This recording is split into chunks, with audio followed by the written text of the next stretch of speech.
Welcome to Win Over Depression, your beacon of hope in the realm of mental health. I am your host, Tamara Trotter. I am your companion on the journey to reclaiming joy and resilience. In this podcast, we'll unravel the vital importance of managing your well-being amidst life's challenges. From practical strategies to uplifting stories and expert advice, each episode is a roadmap to cultivating mental wellness and overcoming the grip of depression. Whether you are seeking solace for yourself or supporting a friend, here you will find the tools and inspiration to navigate the complexities of emotional health. Join me as we embark on a transformative quest to prioritize self-care, resilience, and the triumph of the human spirit. Let's together redefine the narrative of depression and embrace a life of purpose and fulfillment. Today on Win Over Depression, we'll be talking about something that we all will experience in our lives at some point: disappointment. Whether it's the loss of a job, a broken relationship, unmet goals, or life just not going the way we've hoped. Disappointment has a way of cutting deep, especially when you are already battling depression. This podcast will allow you to find light on the dark days, reclaim your strength, and take small, brave steps forward. But here's the truth. You can overcome disappointment and even grow from it. So grab some tea, take a break, and let's talk about how strong you can become when life doesn't go as planned. So let's be real. Disappointment stings. It hits us in the chest. It's weight on your shoulders. And sometimes it sounds like this little voice in your head saying, "You're not enough. Why don't you just give up? Or why do you even try?" When you live with depression, disappointment doesn't hurt. It echoes.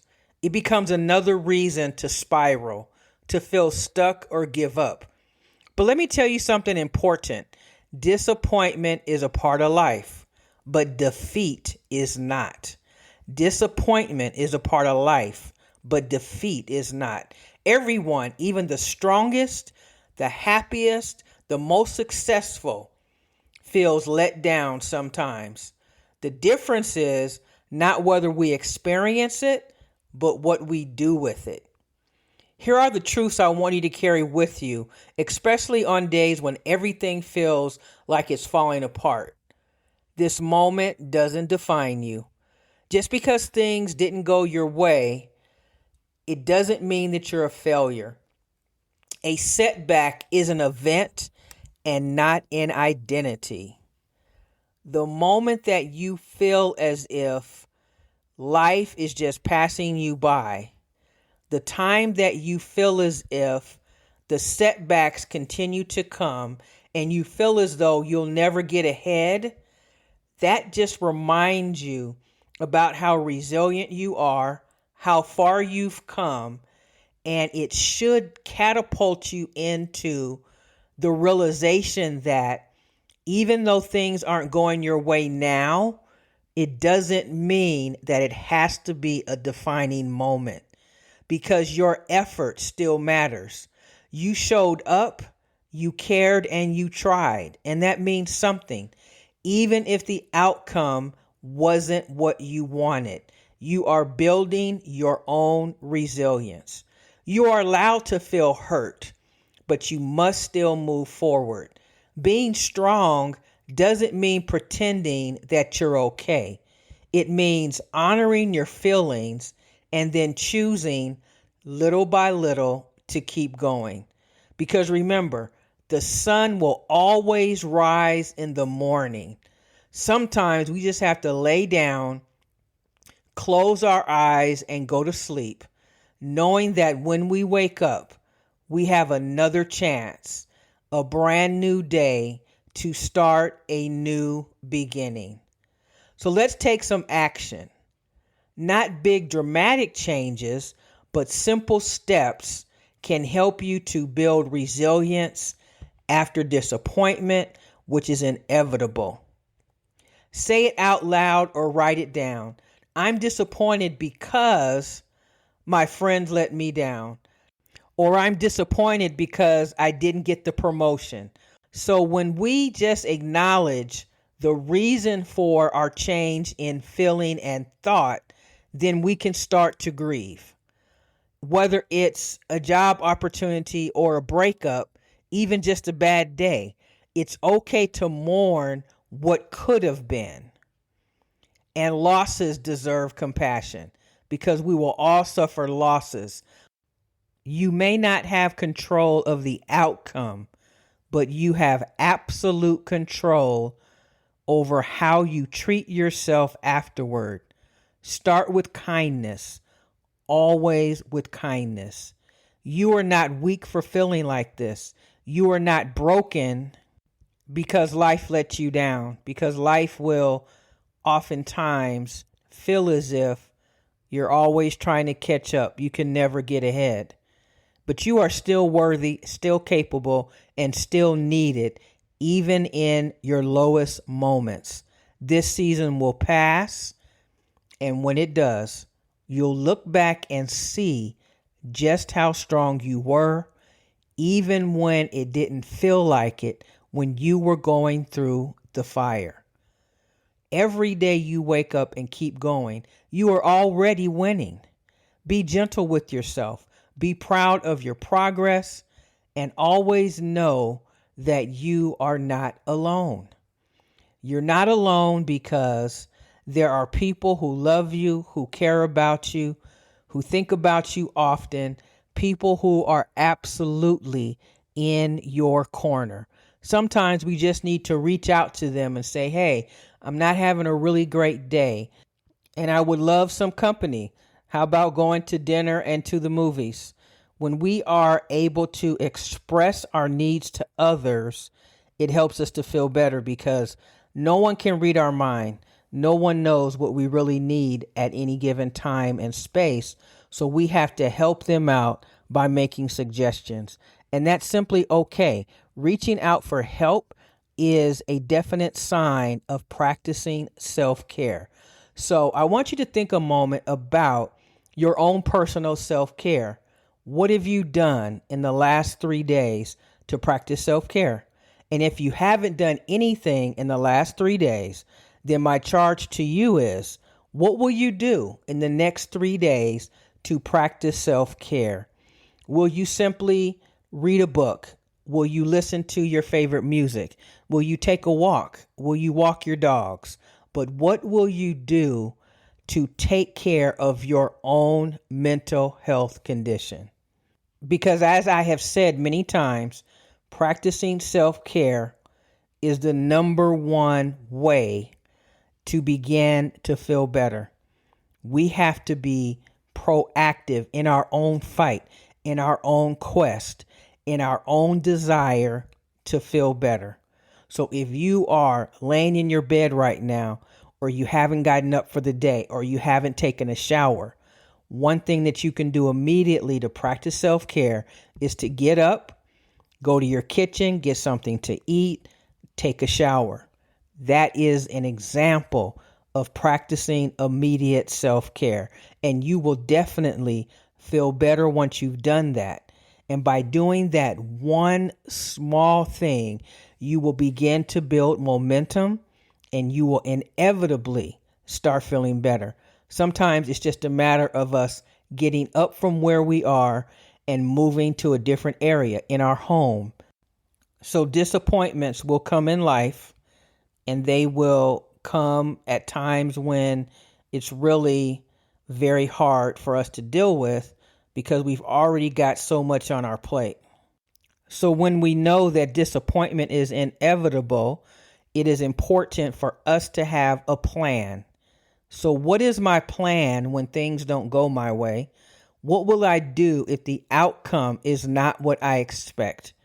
When you suffer from depression or mental illness, it's so important to try ahead of time to set up an action plan to deal with what could be inevitable. So an example would be for you to decide that I'm going to think about it for a little bit of time, and then I'm going to let it go.